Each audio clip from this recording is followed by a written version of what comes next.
Hey guys, tonight we step quietly into the soft dust of ancient Uruk just before the sunrise spills over mud brick rooftops and long-forgotten temple steps. You walk through a city that hasn't invented the hour yet but already knows how to obey the sun. A chill lingers in the morning air, and every shadow feels like it's leading towards some deeper meaning whispering time itself into existence. You probably won't survive this journey unless, of course, you find slow conversations about gnomons, equinoxes, and clay tablets genuinely thrilling.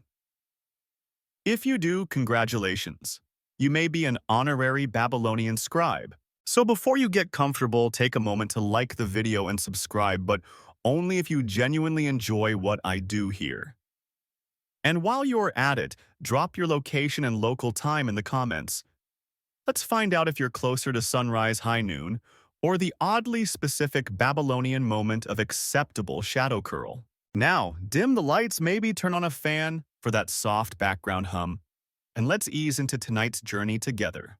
You pass beneath arches that seem to filter starlight, your sandals barely scuffing the packed earth road. The city stirs slowly, early risers lighting small fires, a pot clinking against stone, the bleat of a goat who absolutely doesn't care about astronomy. But you do. Or at least you're curious about how an entire civilization decided that shadows could serve as clocks in Uruk. And later Babylon time wasn't something worn on a wrist. It was dragged from the heavens, reluctant and grainy. The earliest timekeepers didn't even bother naming hours. They watched light fall across flat stones, tracking how long it took to move from the foot of one statue to the other. A mainstream historical fact, Babylonian temple complexes likely used obelisks and pillar markers to estimate when to begin religious rituals. As you near the ziggurat, the smell of bitumen rises. Somewhere above you, a priest is already noting the pre-dawn position of Venus. But your destination is more humble, a shadow yard. A flat space paved with stone slabs and marked with pegs, nothing fancy. But this is where a single stick in the ground, a gnomon, tells everything you need to know. You sit cross-legged as the sun finally crests the city's eastern wall, and a sharp little shadow appears like a polite intruder. It stretches, wiggles, and slowly creeps west. This is your first lesson. The world is a sundial, and every shadow a sentence in the day's story. Babylonians didn't just eyeball it. They're mathematicians, yes, the same people who invented base 60 numbering, calculated angle changes and shadow lengths across seasons. A quirky tidbit. They even adjusted for the sun's attitude, factoring in whether it seemed unusually lazy cloudy days or over-enthusiastic desert-clear skies. A temple scribe walks past you and mutters something about the solstice shadow falling too early this year. Historians still argue whether Babylonian sundials were adjusted seasonally or simply read symbolically. He grumbles as if you're supposed to understand. You nod solemnly, trying not to sneeze in the clay dust. Eventually, you begin to grasp the rhythm. The shadow creeps until it reaches a notch, and that notch tells farmers when to release irrigation water. Another notch marks when to begin prayers to Shamash, the sun god, who ironically is both timekeeper and time thief, since clouds or eclipses often make him vanish at inconvenient moments. By late morning, the city warms. You wander a bit more and notice smaller gnomons near gardens and homes. Some elegant, others more like random sticks in mud. Kids trace the shadows with sticks like it's a game of celestial hopscotch. And in a way it is. You pause to rest under a fig tree. The leaves flicker above you in sleepy rhythm, and a lizard skitters past like it's late for something. You think about how much of human life, births, markets, funerals, festivals, was once timed not by chimes or buzzes, but by watching sunlight fall at just the right angle. And just as your eyes begin to droop, you realize time here isn't about precision. It's about patience. A waiting game with the cosmos where nobody rushes and every hour is coaxed gently into shape, like waking up slowly in a city built for naps. The sun climbs, And with it the shadows shrink just a little slimmer than before, like they've been on a polite diet of light. You shuffle past rows of market stalls, still empty, their owners sipping sour beer and watching the sky for signs that it's finally mid-morning, or at least close enough to pretend. You're heading toward the temple school now. Not because you're particularly devout, but because that's where the sharpest minds in Babylon are arguing over shadows like it's the Olympics. These guys don't just stick rods in dirt.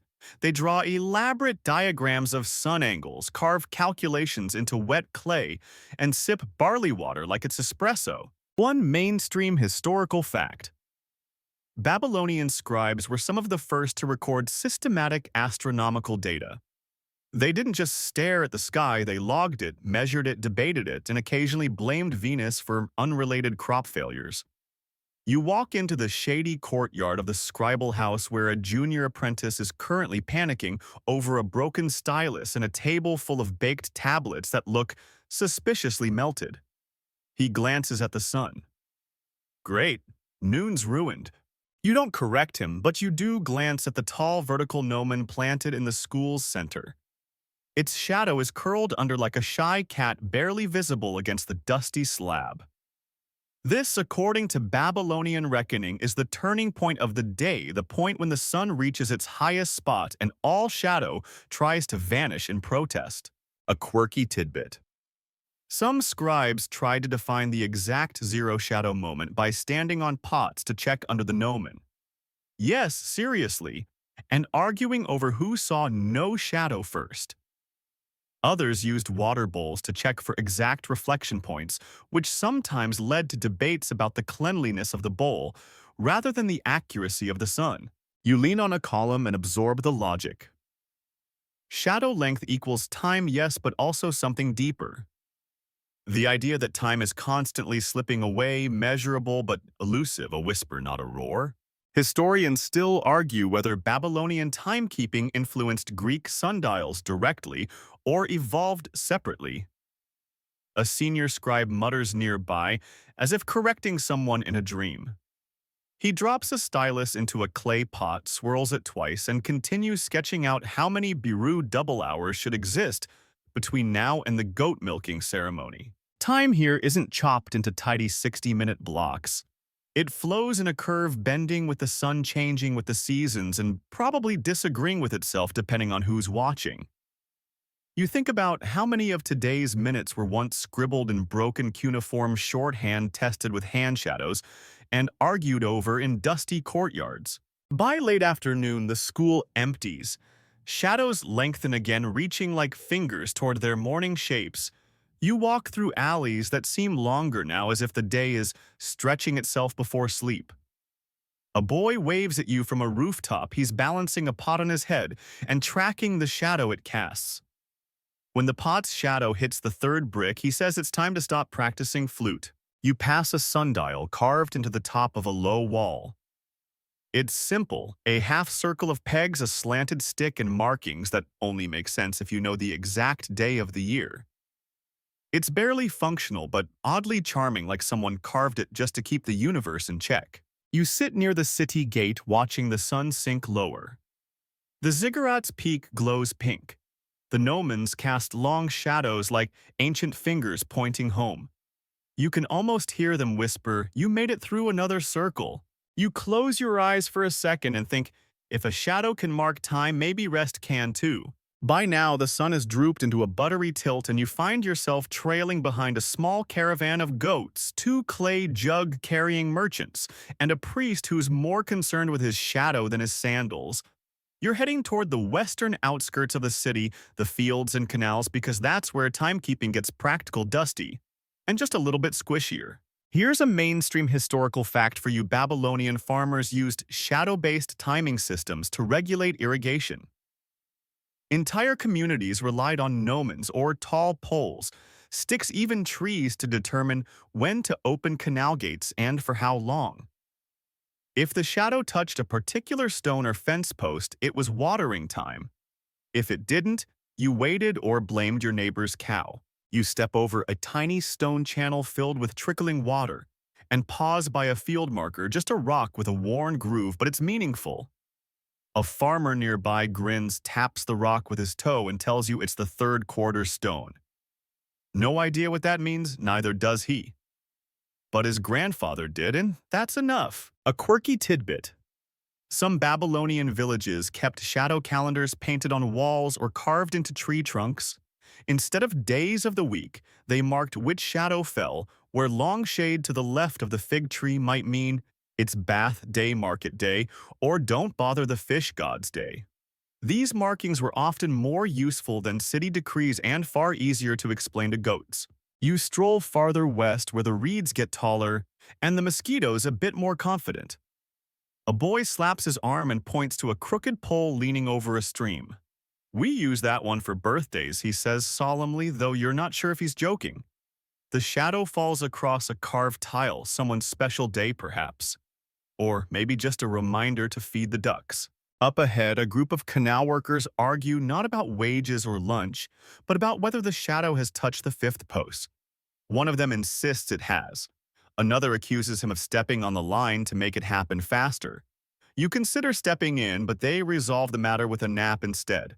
Democracy Babylonian style. Historians still argue whether these rural time markers were formalized systems or evolved organically from oral traditions you overhear someone mutter near a grain cart. A scholar hiding in the barley, perhaps, or just a sleep-talking priest. Hard to say. You climb a small embankment and sit near an odd little shrine, just 3 stones and a shadow line. A faded carving of Shamek peers out from a cracked slab. People once believed that shadows were his fingers measuring your worth, your patience, your crop yield. A soft wind rustles the reeds. The shadow trembles. You can't help but reflect this wasn't time as a rigid structure. It was time as poetry, felt not forced, measured in wheat stalks, water levels, and silent cooperation with the sun. As evening approaches, you walk back toward the city, the fields behind you glowing gold. The shadow from the crooked pole now rests across the same stone you passed an hour ago. It's come full circle. Or at least as full as a shadow can manage. The goats are gone. The merchants have vanished into dinner. But the priest is still pacing, measuring, mumbling. You pass him quietly and smile, knowing the real truth. The sun always wins, but the shadows get the last word. You drift into the heart of the ziggurat district, just as the last amber rays of sunlight begin to slide down the polished stone walls. These great-tiered temples rise like enormous wedding cakes, stacked for the gods, grand geometric, and slightly terrifying in scale. Here, time gets sacred. And sacred time moves very, very slowly. You pass beneath a sandstone arch where a priest is carefully adjusting a small upright rod planted in the center of a copper disc. It doesn't look like much a metal toothpick poking out of a dinner plate, but this is a sacred sundial part of the temple's official calendar of rituals. That's your mainstream fact of the evening. Babylonian religious ceremonies were often scheduled using solar timekeeping. The angle of a shadow might dictate when incense could be burned, when offerings should be made, or even when to interrupt the gods for a quick chat. It's oddly calming. You stare at the sundial. The shadow barely moves. You blink. Still nothing. You consider blinking more aggressively just to test if it's broken. A young acolyte nearby explains without making eye contact because he's very busy polishing sandals that certain festivals only begin when a shadow touches a divine marker on the ziggurat stairs. If it touches too soon, he says, we wait. If it's late, we sing an extra verse. A quirky tidbit to be sure, some temples allegedly composed entire stalling chants to pad the time until a shadow reached its holy spot. Sacred procrastination written in stone. You shuffle past a scribe who's carefully scratching marks into a clay tablet. Every half hour he adjusts his position and notes the new angle of a nearby shadow-casting obelisk. Historians still argue whether these records were purely ceremonial or if they served administrative purposes, he tells you not looking up. Or maybe it was just shadow fan fiction. You follow a corridor lined with bas-reliefs, stone panels showing priests with long measuring rods standing beside sundials, water clocks, and curious star maps. One depicts Shamash holding a giant triangle pointing at the sun like a very determined geometry teacher. At the top of the ziggurat, you find the solar observatory. The view is mostly horizon. But here, the high priest greets the sunrise and sunset like a celebrity appearance. He holds up a long L-shaped stick, possibly a sacred quadrant, possibly just fancy scaffolding, and squints meaningfully. According to temple gossip, he once delayed a marriage ceremony by 6 hours because the sun wasn't in the mood. No one questioned him. Instead, the couple waited, meditated, and played dice. In one corner, a forgotten relic catches your eye, a bronze disc with holes around the edge. One hole for each hour, perhaps? Or each god? Or maybe it's a cheese platter. Historians still argue whether it was a measuring tool or just decorative. Someone suggests it might have been a rain gauge. Someone else says it's a party hat. At the center of it all lies the Temple of Eclipses, a quiet room with a hole in the ceiling and absolutely no furniture. Once a year, the sun strikes the floor just right, illuminating a golden symbol shaped like, well, no one agrees what it's shaped like. A bird. A question mark. A cinnamon roll. You lean down to look closer, but the floor is still warm from the day's sunlight and smells faintly of baked clay and mystery. Even in this hallowed space, time remains fluid, reverent, but imprecise. When the shadows don't cooperate, rituals adapt. Bells chime a little offbeat, dances begin mid-step, and everyone pretends that was the plan all along. You head back down the temple steps just as a group of novices arrive to watch the evening shadows stretch across the courtyard. They place small offerings in its path, dates, oil, and a very confused lizard. You leave them to it, grateful that even divine beings apparently need reminders of what time it is. You follow a narrow stone path from the temple complex to a bustling street where market stalls are folding up like tired birds. A woman selling copper bracelets nods at you, yawning. Even the city's commerce seems to ebb and flow according to the sun's sluggish rhythm. It's twilight now, and the shadows grow long enough to trip over. You pass a corner where two elderly men are arguing gently beside an obelisk. One jabs at a scratch on the stone and insists that it's the official marker of 6th hour, while the other insists it's 7th and a bit. No one's really sure. You smile and shuffle past as they begin reciting shadow proverbs like duelists trading riddles. You reach a plaza with one of the oldest surviving gnomons, the upright rods used to cast time-measuring shadows. It's not impressive, it's barely shin height, but next to it is a plaque, well, a clay tablet on a stick that explains how this little thing was used to regulate tax collection times. That's your mainstream historical fact. Ancient Babylonian administrators sometimes timed civic duties like tolls or inspections to specific shadow lengths, which sounds bureaucratic and dull, until you realize there were tax inspectors whose entire job was to stare at shadows and say things like, "Sorry, it's not officially dusk, come back in 7 finger widths." You imagine them wearing special sun assessor sandals and being hated universally by merchants. Historians still argue whether these shadow-timed laws were strictly enforced or just ceremonial guidelines. Some suggest city officials adjusted clocks based on personal sunstroke levels. As you drift farther into the plaza, you notice rows of small stone columns, each marked with incised rings and glyphs that indicate hour intervals. A young student nearby is practicing walking in sync with the passing shadow, trying to match pace with the sun. You watch him bump into a pillar. No one reacts. That's part of the training. In one corner sits a large cracked bowl with strange patterns etched along the rim. It's a clepsydra, a water clock, but not for drinking unless you enjoy swamp tea. The bowl has tiny holes drilled at intervals, letting water drip slowly into a basin below.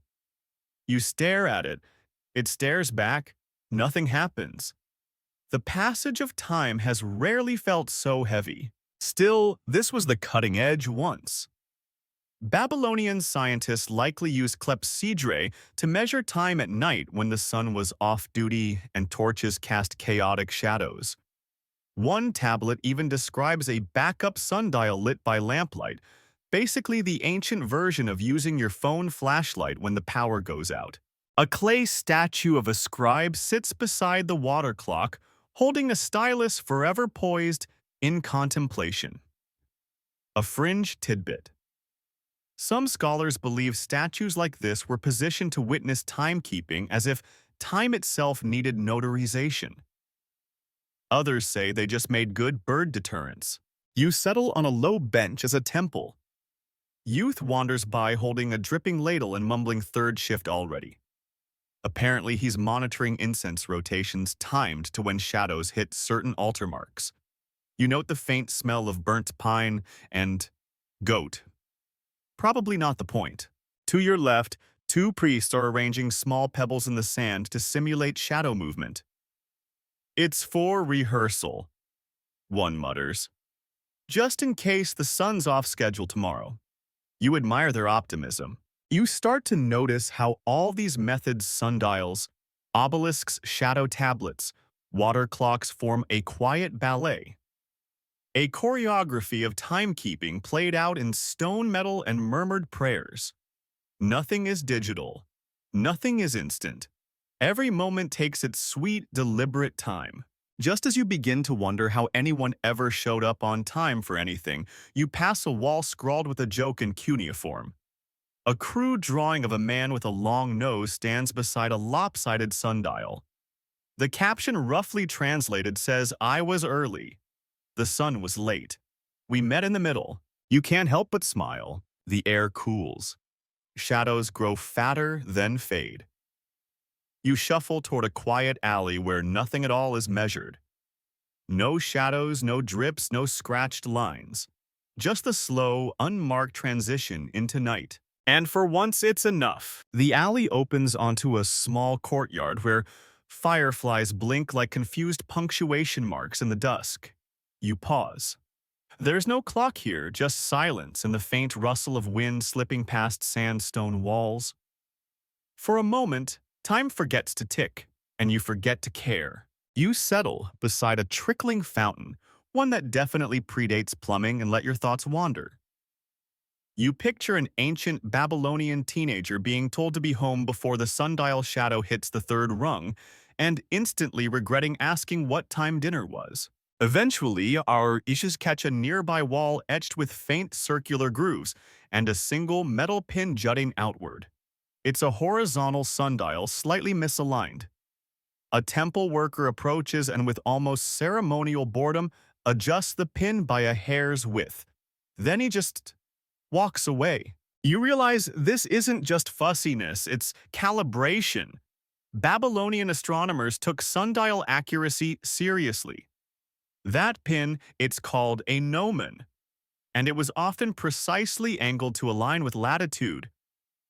Your mainstream historical fact here: Babylonian gnomons were sometimes adjusted seasonally to correct solar arc distortions. And yes, that means someone had a job titled something like Senior Stick Angler. Beside the dial sits a pile of broken clay discs, ancient attempts at portable sundials. They never quite worked, mostly because the sun doesn't follow you around, and carrying your own gnomon was considered tacky. Still, scholars believe Babylonian travelers may have used shadow-measuring rods or makeshift noon markers to help navigate trade routes. A fringe theory suggests that certain temples issued shadow tokens, stamped with specific time lengths like early parking meters. Drop one in a slot, get 30 minutes of temple access. No one's proven it, but it's fun to imagine. You shift your weight on the fountain ledge and spot an old man feeding birds with seed from a pouch labeled hour grain. Is that a joke? Maybe. Or maybe he just invented his own unit of time measured in pigeon landings. Historians still argue whether everyday Babylonians actually cared about exact time or if precision was mostly for scribes, priests, and astronomers. Some tablets suggest strict observance. Others read more like celestial vibes. One astronomer even wrote that when the stars speak, we listen. Eventually, your gaze drifts upward. Babylonian skies weren't just decoration, they were clocks. Constellations track the seasons. Venus and Jupiter helped regulate festivals, and lunar cycles guided agricultural rhythms. You wonder how many people fell asleep watching the stars and woke up late for their incense shift. To the east, a narrow archway leads into what looks like a classroom, or at least a teaching alcove. On the floor, lines radiate from a central peg like spokes. It's a shadow board. You crouch to inspect it and almost get elbowed by a kid trying to copy the pattern onto his clay tablet. His teacher mutters something about azimuth drift, which sounds more sci-fi than ancient, but apparently means the sun isn't cooperating today. Another student offers to stand really still and pretend to be the sun. He's told to go sweep the plaza. Still, the point holds Babylonian educators used shadow games to teach geometry, astronomy, and civic order. Measuring time wasn't just a science, it was a way to anchor thought, faith, and behavior in something everyone could see. Even if they argued about what it meant, there's a fragment of a prayer scratched into the tablet wall. When the shadow leans, so must we. When the shadow flees, we follow. You hum it softly, even though it sounds like advice from a particularly poetic wall clock. Near the classroom, a girl's voice chants numbers in Sumerian 1, 2, 3, counting finger widths of a shadow's reach. Her mother beams proudly. It's like a bedtime story and a math quiz rolled into one. You rise again, stepping softly past their lesson, and notice how the courtyard forms a perfect circle with small pebble markers at cardinal points. When the sun is at zenith, its shadow would point directly north.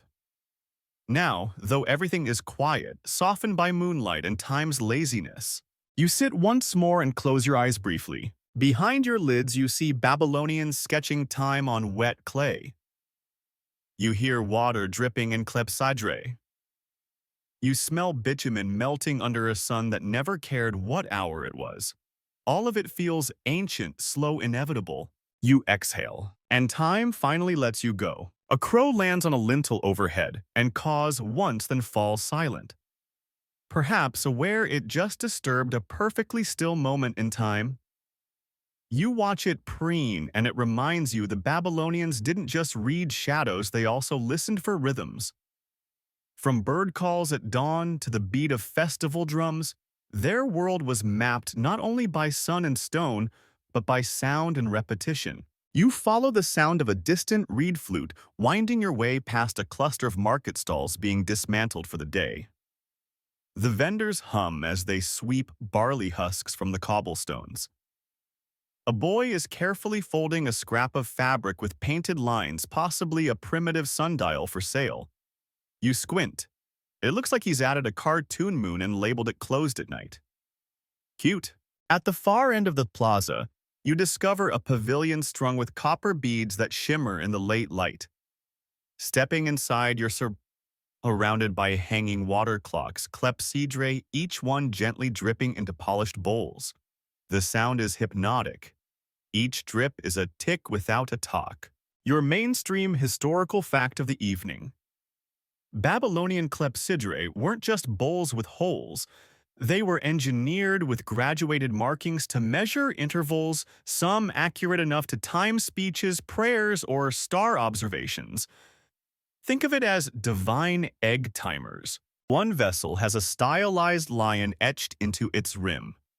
Another bears an inscription, "Let no hour pass unmeasured, for the gods see in silence."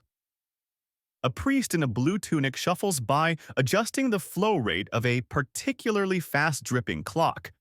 He doesn't explain, he just nods at you like you're part of the schedule. You inch closer to one clepsydra labeled Trial Record Number 48 and wonder if it was used in court.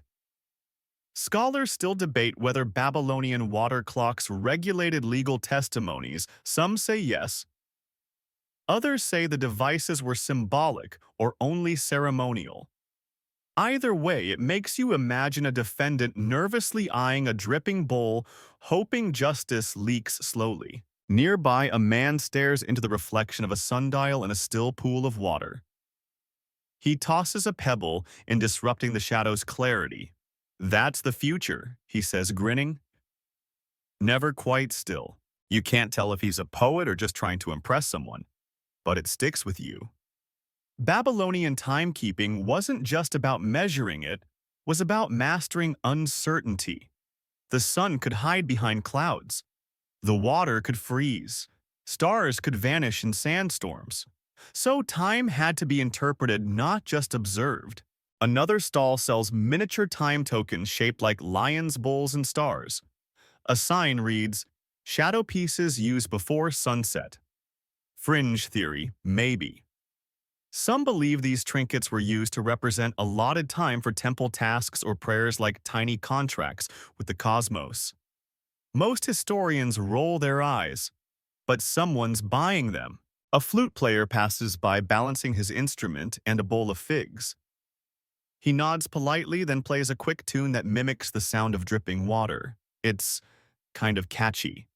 You follow him toward a wide plaza where dancers mark time not with drums, but with shadows. Their painted lines radiate from a central point like sunbeams. The dancers take steps only when their shadows cross certain markers. It's oddly mesmerizing, part ballet, part calendar. You find yourself swaying slightly in rhythm. A child nearby is learning to mimic the movements. Her instructor taps her shoulder every time her shadow overshoots the line. The sun is the real teacher, she's told. You just follow its mood. You pause to take that in. The idea that time has moods. Babylonian timekeeping didn't chase precision for control. It chased it for communion, for resonance, for harmony with a sky they believed spoke in riddles, not rules. You sit on a warm stone bench, the day's heat slowly leaving it. Around you, the light thins. The last sundial shadow stretches like a cat on the floor, long, lazy, and no longer interested in punctuality. A clay tablet leans against a pillar etched with concentric circles. It might be a calendar, or maybe just someone doodling the passage of their week. Either way, the center bears a single word, Tiamtu, the deep. You stare at it, because that's where you are now. Not in a timeline, but inside it. A bronze bell chimes somewhere behind you, slow and resonant like a giant yawning. You glance over your shoulder, but the source remains hidden behind swaying date palms and a tall mud brick colonnade. The echo lingers like a scent folding itself into the evening air. The Babylonians had bells, yes, but not always for telling time. Some were used to summon others to seal, and a few just to mark transitions. Day into night. Work into rest. Silence into story. You step onto a raised promenade lined with cracked tiles, each etched with repeating star symbols. They glitter faintly under the fading sky. A child's chalk drawing a stick figure, holding a tiny sun, sits beside a broken drainpipe. The shadow of a tower spills across the path like spilled ink. Above you, on a platform guarded by lion statues, is a ziggurat. You climb. The steps are worn smooth by centuries of sandals and sandals with delusions of grandeur. The incline isn't steep, but time itself seems to stretch as you ascend, each step a moment, each landing a decade. By the time you reach the top, the wind is whispering through the gaps in the walls. You stand still, surrounded by worn stone walls and the ghost of incense. This, according to mainstream historical fact, is where Babylonian astronomer priests observed the heavens. Their charts more detailed than you might expect. They could track Jupiter's cycle with stunning accuracy using just star sightings and intervals measured partly by shadow and water. You spot what looks like a table carved from black basalt. It's wide, flat, and positioned to catch morning and afternoon sun. A stick once stood in the center, casting its long, thin shadow across the scored lines. This isn't just a sundial, it's a map of celestial time. The wind kicks up some dust, revealing something odd at the corner of the platform, a hollow depression lined with polished stones. You squint. It's filled with oil so still it reflects the stars. That's your fringe tidbit of the section. Some archaeologists believe Babylonian stargazers used oil-filled basins to track stars, an ancient method of creating a fixed reflective sky to improve measurements. Whether this technique was widespread or ceremonial is of course hotly debated. You peer in. There's the moon shimmering on the surface like someone dropped a pearl into the basin. And you realize the Babylonians didn't only chase the present moment. They tried to pin it in place like fireflies in a jar. You look across the city from this height. Lights flicker below torches, fires the slow winding down of daily life. And far in the distance, near the edge of the river, a temple's white roof catches the last glow of sunset. A priest nearby begins chanting softly, rhythmically. You can't catch the words, but the cadence is unmistakably mathematical. You've stumbled upon a time prayer. Every culture has its version of what time is it. Babylon just happened to ask the stars first. Behind you, a clay tablet is mounted into the stone. It features symbols that translate roughly to, "When the shadow stretches, the gods lean near." Poetic. Certainly, superstitious maybe. But it's clear that for them, timekeeping wasn't about clocks. It was about communion. A gust of wind knocks over a small amphora beside the basin. It rolls toward your foot and spills inside, are tiny black stones, polished and marked with lines. Game pieces, or perhaps symbolic counters used in timing rituals. Historians still argue whether Babylonian shadow reading ever involved counting stones. Some say they marked intervals for incense burn rates, others think they were educational toys. Either way, you pocket one. For science, you crouch beside the basin, tracing the rim with your fingertip. The surface trembles slightly, distorting the stars. Maybe that's the point. Time for the Babylonians wasn't fixed, it was interpreted. Felt. Aligned to forces seen and unseen. The priest finishes his chant. He places both hands on the table, closes his eyes, and waits. So do you. Because up here, time doesn't tick. It breathes. You descend from the ziggurats slowly, your footfalls matching the rhythm of some unspoken pulse beneath the earth. With each step, you feel as if you're walking not just downward, but backward into deeper folds of history. At the base, your path follows a canal lined with carved reliefs of fish boats and sun symbols. A priestess in pale linen is adjusting the shadow of a pole planted in the sand. She isn't adjusting the pole itself, mind you, she's moving the sand. Smoothing it, making it ready for the next moment to leave a mark. Here's a mainstream historical fact. Babylonian priests track the hours by measuring the movement of a shadow across a pre-drawn grid, effectively an early sundial. Some versions even used curved lines to account for seasonal shifts in sunlight. You approach her quietly and she gestures toward the pattern. The sand is raked into a fan-like spread with tiny pebbles placed at each interval, like time checkpoints. There's a string tied to the top of the pole, weighted down with a clay lion figurine, perhaps to keep track of wind direction, or maybe just for flair. A fringe theory suggests Babylonian shadow devices were sometimes decorated to invoke protection from Shamash, the sun god. Or maybe the lion was just someone's idea of decor. Historians still argue whether these additions held ritual meaning or were just aesthetic flair. You crouch beside the sand and watch. The shadow creeps. It moves not like a clock hand, but like a whisper brushing past each pebble as if asking permission. You try not to breathe too loud, afraid to interrupt whatever sacred pact exists between sunlight and surface. The priestess doesn't speak, but she hands you a tablet.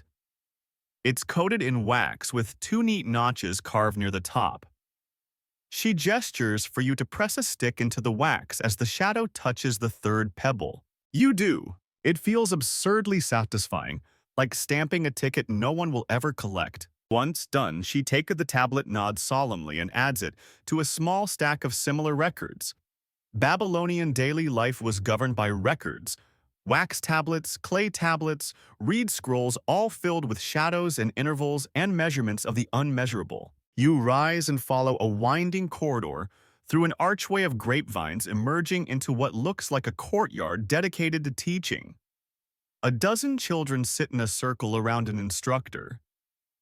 He holds up a sun disk carved from limestone, then holds a stick behind it to cast a shadow across his palm. It's a lesson, a game. He shows them how to tell the hour by tracing the edge of the shadow across their own fingers. Tiny giggles escape when one child insists her shadow means it's lunchtime, even though there's still a good hour to go. You take a seat quietly on the far bench, trying not to disturb the sand diagrams on the floor. One of them looks suspiciously like a cat's paw print. But then again, so do half the star charts drawn by early astronomers. The difference: belief, intention, the willingness to see significance in motion. Here's your fringe detail. Babylonian schools may have used shadow measurement to introduce children to math. Not just geometry, but the concept of duration itself. A shadow is the perfect visual metaphor, fleeting, visible, and undeniably tied to both presence and absence. Some scholars believe even the term for teaching moment came from the same root word as sunline. Others roll their eyes. That's why historians still argue whether timekeeping was a side effect of math education or its central pillar. You lean back and notice a sun-drenched relief carved into the far wall. It shows two figures, one old, one young, holding up sticks side by side. Their shadows intersect in a spiral beneath them like an ancient take on the Venn diagram. One of the kids points and asks, "Does the old man's shadow last longer?" And the instructor smiles but doesn't answer. Some riddles are meant to remain suspended in time. You sit for a while longer, letting the sun trace soft lines across your feet. A pigeon lands beside you, struts once, then flies away, its wing casting the briefest eclipse across your face. And for just a second, you understand what it meant to wait for time to arrive rather than chase it down. You rise again, dusting fine sand off your palms as you wander past the courtyard and toward a shaded alcove built partially into the earth. It smells of clay and cedar oil, the kind scribes use to keep tablets from cracking under the brutal Mesopotamian sun. A low fire smolders in a bronze bowl nearby, not for heat, but to warm the wax tablets just enough to keep them pliable. Inside, the air grows cooler and denser, like a library carved from a cave. Rows of shelves hold sun-marked slates, each one marked with concentric circles and angular lines. You run your fingers along the edge of one, and a scribe clears his throat not harshly, but as if reminding you that these are hours captured, not toys. Here's your mainstream fact. Ancient Babylonian scribes kept detailed records of solar paths and shadow positions, often in combination with star charts. These records became tools not only for marking time, but for creating calendars predicting eclipses and determining planting seasons. Babylon's reputation as a center of astronomy was built as much on shadows as it was on stars. You settle into a low bench and watch as the scribe uses a sharp stylus to etch into a clay tablet. He isn't writing prose. He's recording how far the shadow moved between chants of a temple hymn. You wonder, was this the equivalent of setting a timer? Begin chant, end chant, check shadow. Not bad. 2 finger widths of duration. He pauses, gestures for you to try. You grip the stylus and press gently into the clay.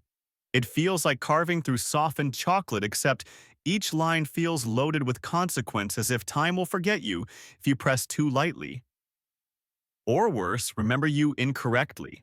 The scribe nods approvingly. Here's your fringe tidbit. Some clay tablets have been found with half-erased entries suggesting that time even in Babylon was occasionally fudged. Whether to cover a mistake, shift a ceremony, or perhaps account for a lazy apprentice who overslept, we'll never know. Historians still argue whether these corrections indicate ritual flexibility or administrative cover-ups. A pigeon coos from somewhere near the ceiling. You look up and spot a series of tiny sun shafts poking through precisely cut slits in the stone, almost like primitive skylights. Except they aren't random. The beams hit different parts of the room depending on the hour. One highlights the bench, another lands squarely on a ceremonial urn filled with ash, a third pierces a suspended brass ring casting a perfect circle on the far wall. It's a light clock, not one you read, but one you feel. Each shaft becomes a reminder of where you're meant to be doing what you're meant to do. The scribe begins humming, matching the rhythm of his stylus strokes to the pace of the light inching down the wall. He's not just writing, he's syncing. You let the hum carry you toward a set of carved steps leading downward, deeper into the cool. At the base is a large horizontal slab marked with 1,000 tiny notches, time recorded as increments like a musician's sheet music or maybe a baker's timer if the recipe is particularly poetic. You reach out to trace the groove of one notch, and your fingertip fits too perfectly. Suddenly, a thought strikes you. Did they mark their days in shadows because they feared forgetting them, or because they believed every shadow deserved a place to rest? You sit again, this time facing the slab, and watch your own shadow stretch toward its edge. At that moment, a young boy walks in yawning, holding what looks like a miniature version of the slab under his arm. He sets it beside yours, lines them up perfectly, and tilts his head. "Mine's shorter," he mumbles. You smile, not because he's wrong, but because he's right in the best way. Some days are meant to be shorter, softer, less marked. Here's your scholarly debate. Some researchers argue that Babylonian shadow logs were never intended to be precise.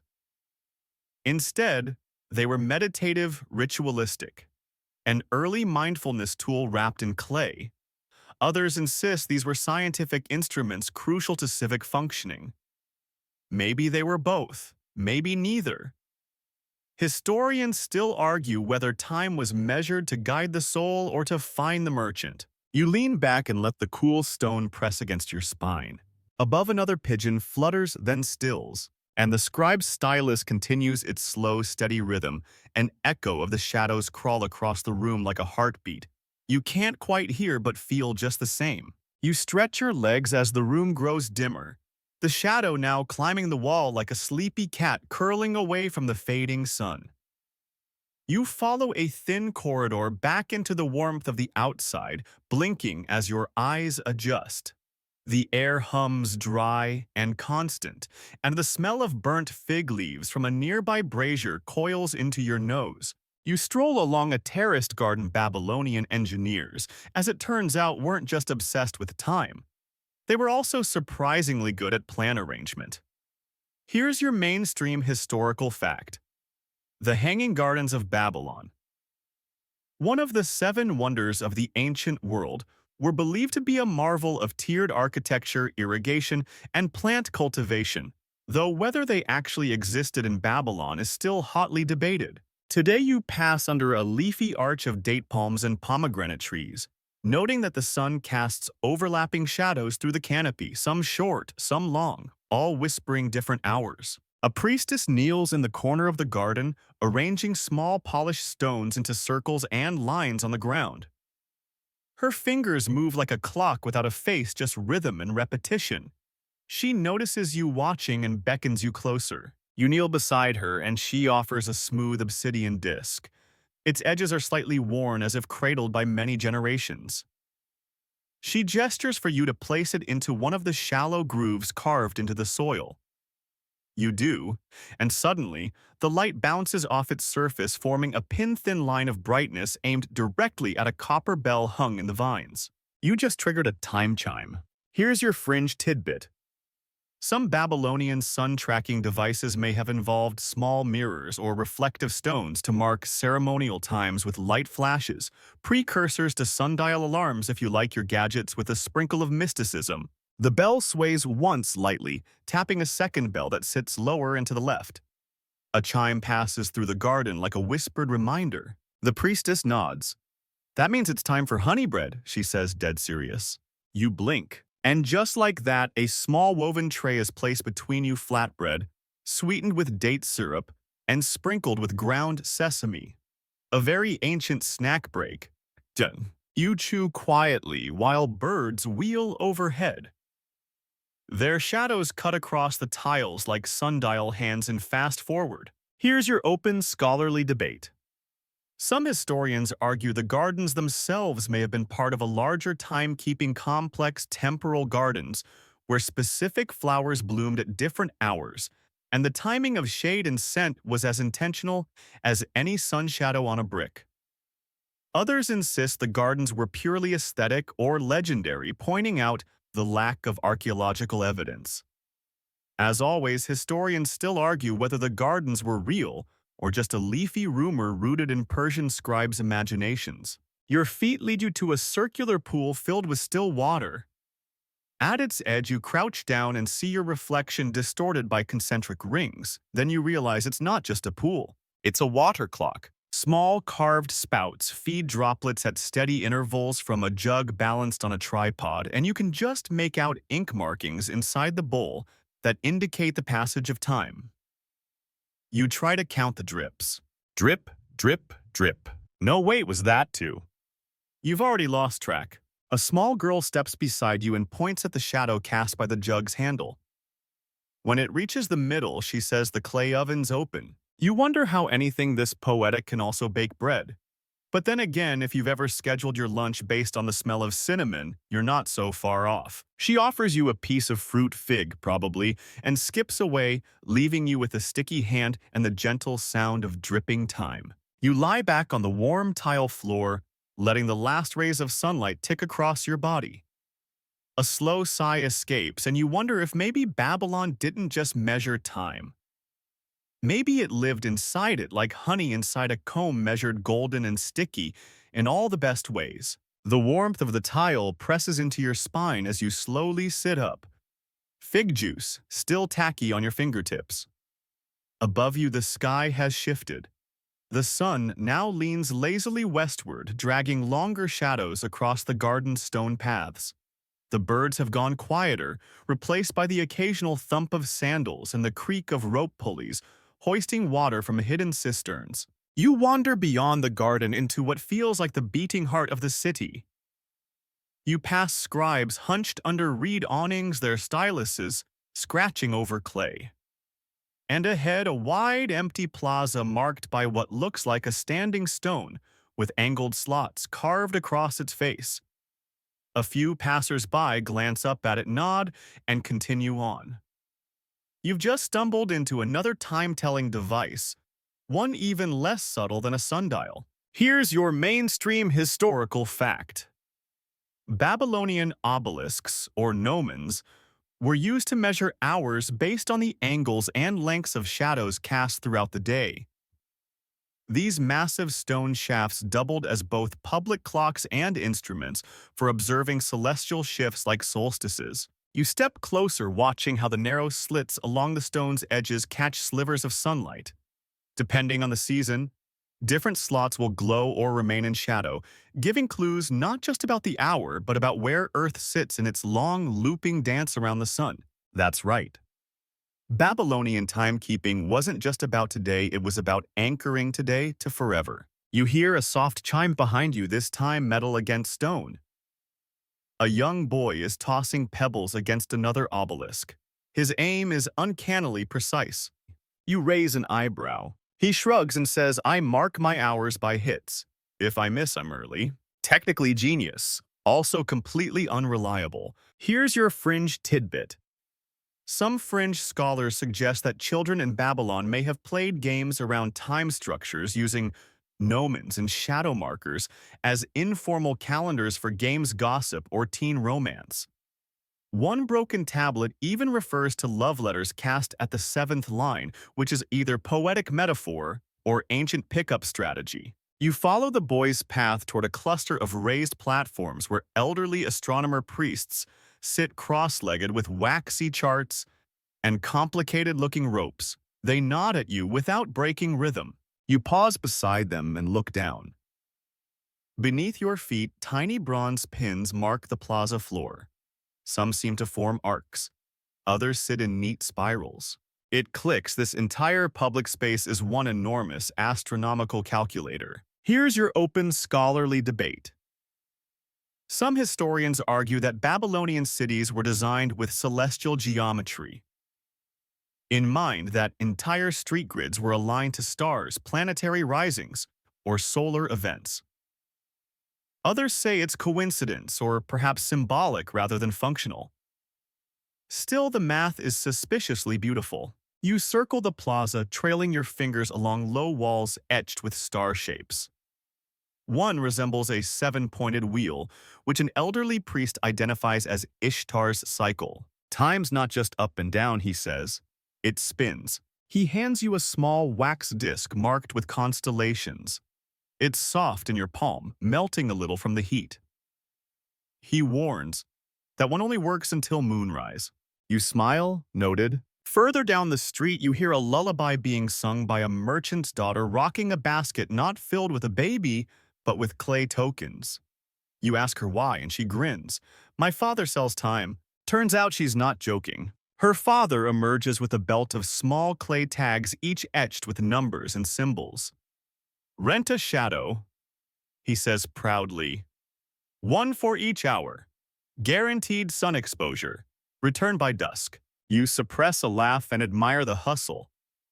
It's timekeeping meets microeconomy. And here's your gentle reminder that for the Babylonians, time wasn't a passive force. It was a thing to carve, carry, trade, sing about, and sometimes sneak home in your pocket. You hold your wax disc in one hand and a rented hour token in the other, watching as your own shadow stretches longer across the plaza.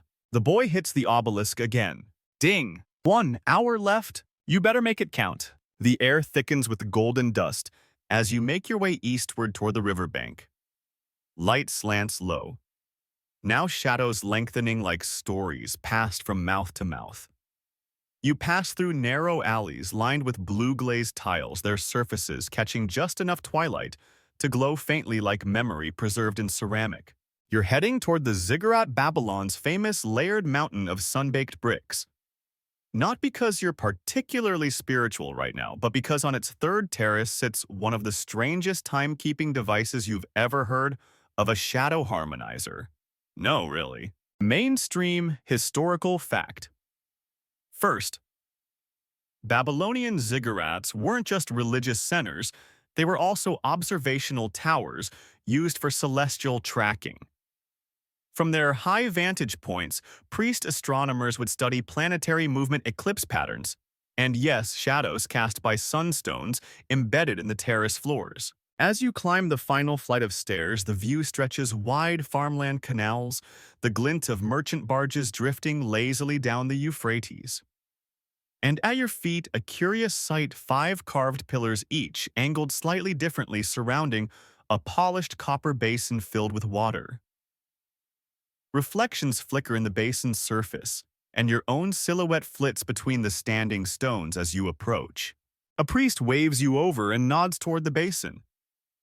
Tell me the hour if you can. You hesitate. Then you notice how your shadow overlaps with 2 carved stone ridges at once, each marked with tiny star icons.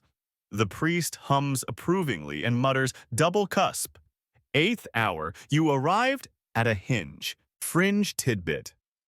Some researchers suggest that high Babylonian priests created shadow-based tuning systems, not for music, but for syncing human activity to the tempo of planetary alignments. Whether true or the ancient equivalent of vibe-based scheduling is of course debatable. You ask how it works. Each pillar, the priest explains, is angled to mark shadow lengths for specific celestial events. Equinoxes, solstices, Venus rising. But if 2 shadows touch at once, it means 2 stories are meeting. That's your hinge hour. You nod solemnly. But let's be honest, you're mostly thinking ancient astrology meets Instagram golden hour. Babylon New Lighting. The priest offers you a small clay amulet, circular with 1 spiral ridge running from center to edge. This measures breath, he says. Place it on your chest when you nap. If it falls off, your rest is over. You blink. Time measured not in minutes but in exhalations. It's both ridiculous and weirdly poetic. Here's your open scholarly debate. Some historians believe Babylonians practiced breath-based timekeeping rituals for meditation, prayer, and healing, while others argue the archaeological evidence is too fragmentary to confirm. Still, clay discs with concentric grooves have been unearthed near sleep chambers and priest dwellings, so it's tempting to believe. As twilight deepens, the ziggurats' terraces echo with distant chants. Oil lamps sputter to life, and a young girl dances in slow circles around the shadow pillars, tracing the light with a silver-threaded scarf. You watch her movements, steady, deliberate, like clockwork done in silk. Your own thoughts begin to unwind. You reach the terrace's edge, and the priest joins you gazing out at the darkening city. The shadow tells you what time it is, he murmurs, but the silence tells you if it matters. That might be the most ancient wisdom of all. You clutch your breath disc gently and begin your descent. The stairs are cool now. Stones hold chill like they once held sun. The night watch is beginning. Somewhere, bells are being hung not to ring, but to cast shadows. It's that kind of city. You shuffle away from the ziggurat just as the sky slips into a deep blue velvet. No stars yet, just that strange, almost metallic pause in the sky like the whole city is holding its breath. And speaking of breath, the little clay disc you were handed earlier is still clutched in your palm. Cool and comforting. You briefly consider using it as a coaster for your date wine. Then remember it's supposed to measure your nap length. Right. Sacred. Your next stop is an older quarter of Babylon where time isn't measured in shadow or breath but in footsteps. Literal footsteps. You pass through an arched gateway carved with lions and horned crowns. Ahead, a long stone corridor stretches out patterned with alternating light and dark bricks, one for each step like a giant horizontal sundial for your sandals. A soft bell rings every so often, triggered by ropes attached to the city gates.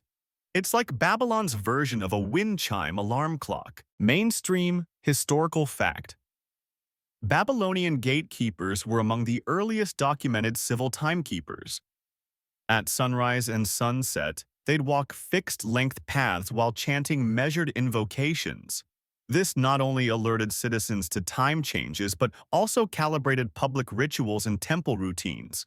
You fall in behind an elderly man in a faded tunic with a staff carved like a spiral, clearly a pro walker. He counts softly to himself with each step. 1, 2, 3. At 60, he taps his staff twice on a bronze plate mounted to the corridor wall. A soft gong hums back. That's 1/3 of the day, he explains without turning. 2 more and we sleep. You're not sure whether that's poetic or just scheduling. Now for your fringe tidbit. Some fragments of Babylonian text hint at the use of footstep diaries, ceramic tiles on which scribes would mark the number of paces walked in a day, often linked to phases of the moon or particular states of health. It's possible the Babylonians were the first wearable fitness trackers, minus the wearable part. Or the fitness. And now comes your open scholarly debate. Some researchers believe these walking rituals were linked to early blood pressure theories, especially the idea that steady walking helped align the body's internal humors with celestial rhythms. Others argue it was purely ritualistic and the health benefits were just a happy side effect. Still, it's hard not to imagine some ancient priest saying, "Go take a lap, you'll feel better."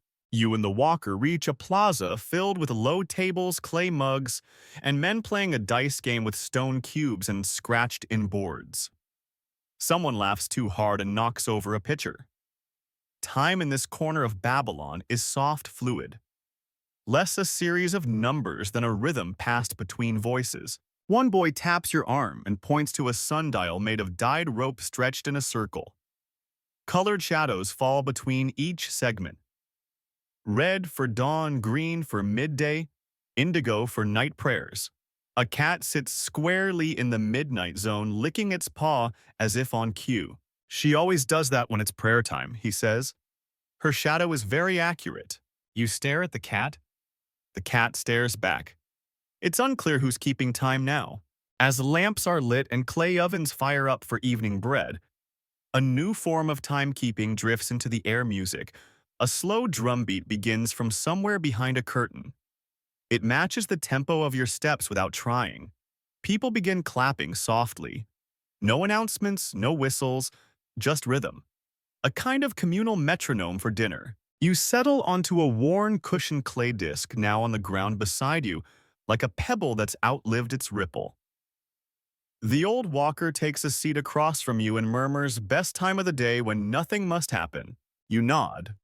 You have no idea what hour it is, and honestly, you don't care. Sometimes the best clocks are other people's habits. Sometimes they're cats. Sometimes they're a stranger's staff tapping bronze. You stretch out your legs and stare into the darkness above the rooftops, where a single star finally appears. Tick tock.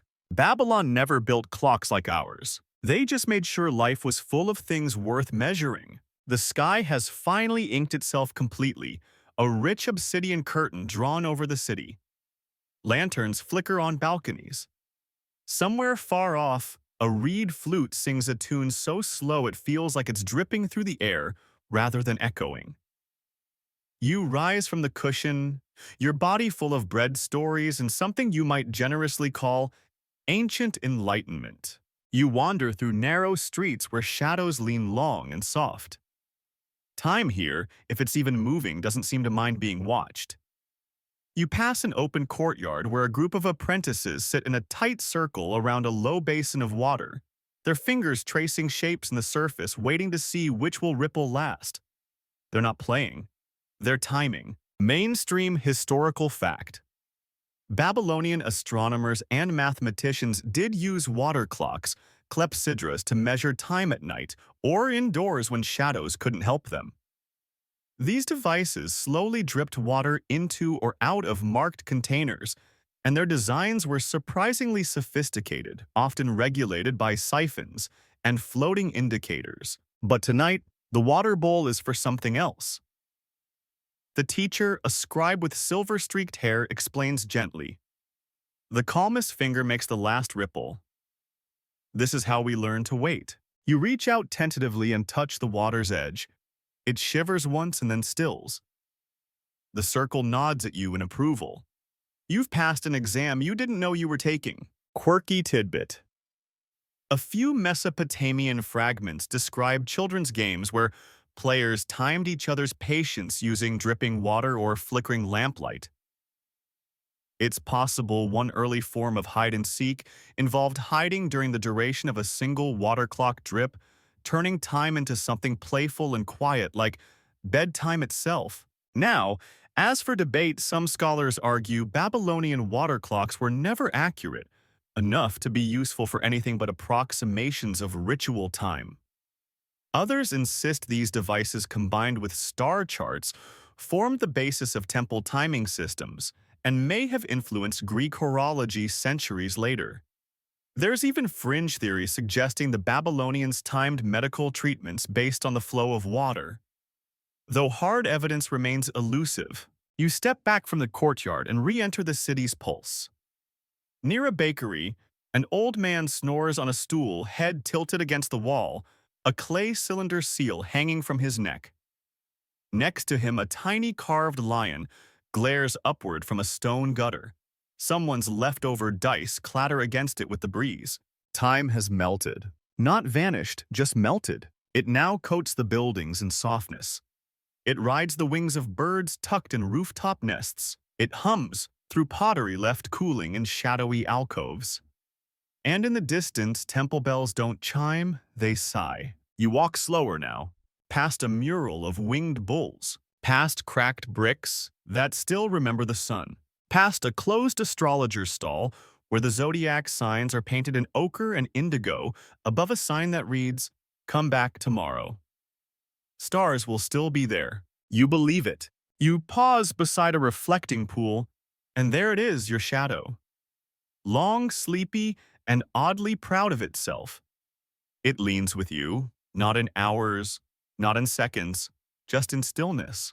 No clocks, just shadows, just stars, just ripples in a bowl, and breath. The final bell of the Zay rings behind you, not a loud clang, but a whispered invitation. The kind that says, "You've earned this silence." You sit at the edge of the reflecting pool, its surface still as polished obsidian catching the moon's slow arc. Your shadow merges with it now, not sharp, not measured, just soft.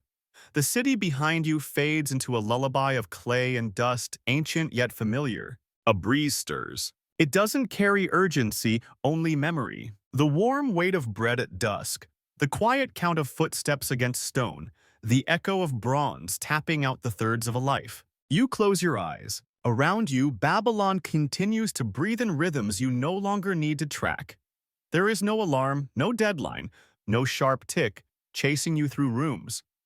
Just the drifting hum of a city that once taught stars to tell time and cats to mark prayers. Maybe you begin to hear the water clock drip slowly, invisibly, like your own breath winding down. Maybe it was never about seconds. Maybe it was always about stories. And now your story pauses, not ends, just rests under an obsidian sky. Your heartbeat sinking with ancient shadows, your mind unwinding like rope unspooled from the temple of Marduk. Nothing to rush toward, nothing to count down, only the comfort of old brick quiet echoes and the soft insistence that everything can wait until morning. You lean back, you exhale, and time stops needing to be measured at all.